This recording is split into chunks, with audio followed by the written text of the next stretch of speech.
مرزا عاشق جلال کے بیٹے کامران عاشق جلال کو یونان کے شہر ایتھن میں قتل کر دیا گیا۔ میت آج پاکستان پہنچ رہی ہے۔ فخر نیوز سے جی ایس ایوب کی تفصیلی رپورٹ۔ کامران عاشق جلال کو یونان میں پولیس نے دوران تفتیش گرفتار کیا، جہاں سے وہ زندہ واپس نہ آ سکا۔ پولیس کے ظالمانہ تشدد سے کامران عاشق جلال زندگی کی بازی ہار گیا۔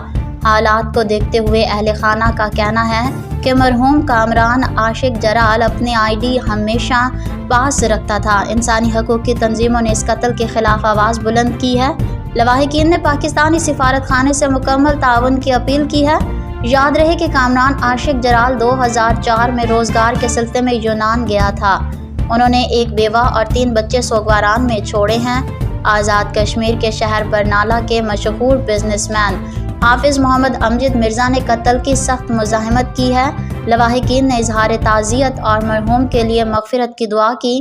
فخر نیوز کے جی ایس ایوب نے کہا کہ مرحوم ملنسار اور خوش اخلاق انسان تھا۔